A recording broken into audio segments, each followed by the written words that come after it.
Il est dit D'.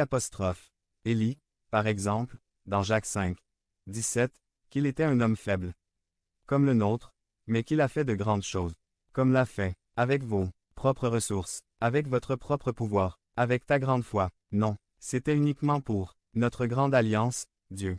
À tout moment, que ce soit haut ou bas, nous dépendons de lui. L'Ancien Testament témoigne que Moïse et Élie sont montés sur la montagne pour rencontrer Dieu et que là, leur vie a été transformée.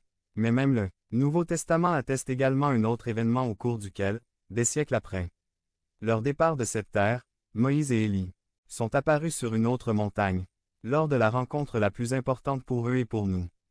Luc 9, 29 à 31 dit, « Pendant que Jésus priait, son visage se transforma et ses vêtements devinrent blancs et radieux, et deux personnages apparurent, Moïse et Élie, conversant avec Jésus.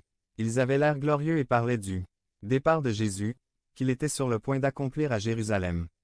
Sur le mont de la Transfiguration, les disciples ont été témoins de ce moment inédit et unique. De manière glorieuse, ces deux vases d'argile, Moïse et Élie, références incontestées de la loi et des prophètes, conversaient désormais avec quelqu'un de vraiment important. Ils étaient sur cette montagne en train de parler au Messie attendu et promis. Ils parlaient avec celui qui était l'accomplissement de la loi de Dieu. Ils parlaient à celui qui était le prophète promis par Dieu. Ils parlaient à celui qui est le Fils de Dieu, le Messie, le Christ tant attendu. Et de quoi parlait-il? Du départ de Jésus qui aurait lieu à Jérusalem. Ces deux personnages, considérés dans l'histoire biblique comme deux grands de la foi, parlaient désormais avec celui qui est vraiment grand et parlait de l'acte le plus important et le plus transcendant de toute l'histoire du salut. Ils parlaient des événements climatiques de la rédemption des êtres humains que Jésus-Christ réaliserait à Jérusalem. Ils parlaient de ce jour où le Fils de Dieu allait gravir une autre montagne, le mont Calvaire en portant une croix qu'il ne méritait pas, une croix qu'il avait choisi de porter, et il mourrait à notre place pour nos péchés pour payer, par son sacrifice, le prix de notre réconciliation avec Dieu et que le troisième jour il ressusciterait des morts et monterait au ciel et de là il viendrait juger les vivants et les morts.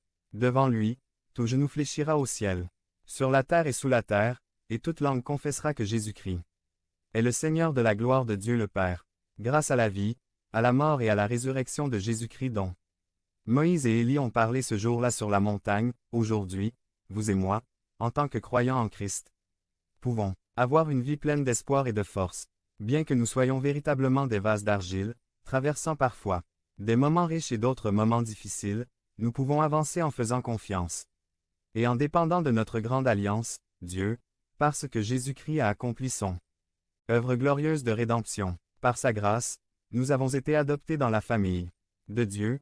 Il a répandu le Saint-Esprit dans nos cœurs et en tant qu'enfants. Rien ne peut nous séparer de son amour. Alors frères, si vous croyez en Jésus-Christ, dans vos moments élevés, faites confiance. Et dépendez de votre Dieu et dans vos moments faibles, faites confiance et dépendez de votre Père céleste. Point. Il se manifeste à tout moment et se glorifie en nous fortifiant et en nous utilisant dans la faiblesse, en accomplissant l'impossible à travers des personnes petites et fragiles.